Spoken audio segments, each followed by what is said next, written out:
Good afternoon, everybody. My name is Luke. I'm currently a first year student at European Studies, and today I would like to talk a bit about English at European Studies.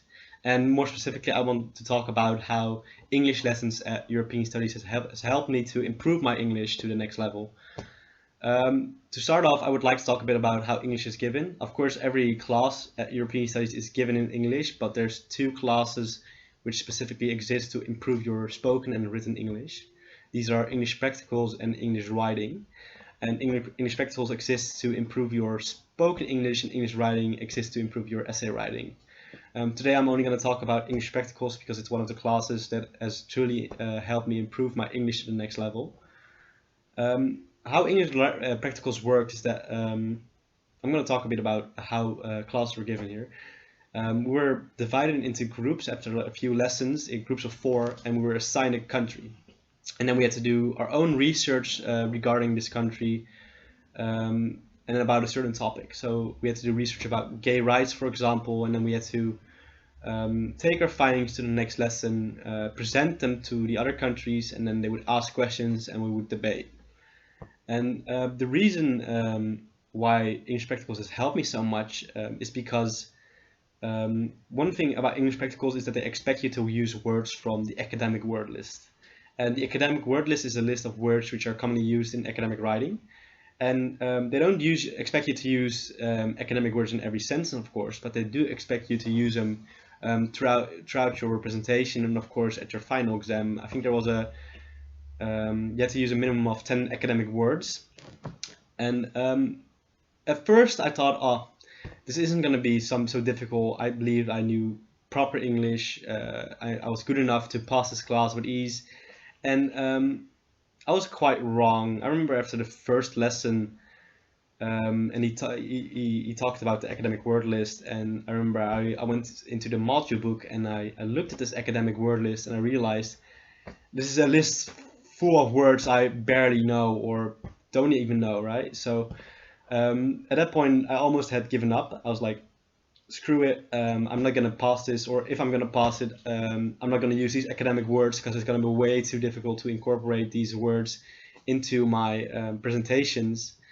But I remember, which encouraged something that encouraged me to keep studying is, first of all, the way these classes were given. I really enjoyed these classes. I could say that these are one of the classes I enjoyed most in my first year so far and because of some tips that the teacher gave us. He told us that if we did our research and prepared properly for all the lessons, it wasn't going to be hard because we would have our information for the final exam if we research every topic every week. And he told us to buy a small notebook or small notepad to write down any words we would come across during presentations or during research, and write down these words and look it up in the dictionary and look at them every so often when you're doing something else, or so that you memorize them. And I thought, hey, I like these lessons, so I might as well, right? I want to get a high grade, so that's what I did. I bought a notebook, wrote down every single word, and of course, I prepared and I did my research because I really enjoyed these classes because they were so much fun.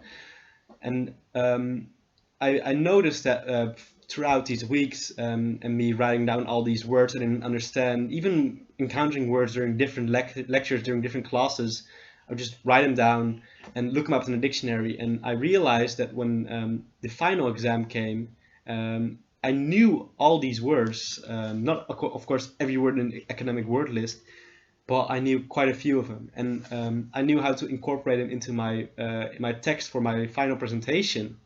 And this saved me a lot of trouble because, of course, I didn't have to go look in this academic word list and try to guess which word means what and then put them into my presentation, hoping that I got it right.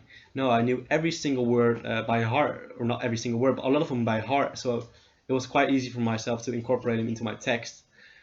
Um, and this is something that has helped me not only during English practicals in my first semester, it also helped me during other classes. For example, it has helped me during the project week where we had to write a research paper about a certain city. It has helped me during introduction to research, during English writing, of course, the English practical semester 2, which I'm following now. Um, And of course, it does also help me during lectures because what I noticed is that they during a lot of lectures, the lecturers like to use words from this academic word list. So you'll be listening to I would be listening to a lecture and would realize they're using these academic words, and it dawned on me how much of a help it had been to truly prepare for these lessons and learn these academic words while I had English practicals in the first semester, because I realized that I understood these words during the lectures, so I didn't have any trouble understanding. I wouldn't have to raise my hand, ask the teacher what he was talking about because I didn't understand one word in the lecture. Before ending this video, I would like to thank you for watching, and I would also leave you with some tips. One of this first tip is read the module book. You're gonna realize what you're in for and how difficult some classes are gonna be, or how easy some classes are gonna be, and what's expected of you and what the homework is, because teachers don't like it when you don't read the module book and ask them questions. I learned this the hard way, by the way. You're going to hear this a lot throughout your year at The Hague University of Applied Sciences if you're coming here. A lot of people are going to tell you to read the module book. One other thing I would like to mention is that you should buy a notebook. I hope, of course, your teacher next year will also give you this tip: buy a notebook and write down every single word you don't understand. And otherwise, I'm giving you this tip because it's really helpful, and not only for English practicals, but also for your lectures and for classes that will come in the future. And of course, the final tip is prepare for your lessons. Not only is it good for your final grade, but you're going to also find that the stuff you prepare, if you prepare every single week, the stuff you prepare for will stick with you throughout the entire years, as it did for me, for example. So that's about it. I would like to thank you for watching this video, and I hope to see you to us soon.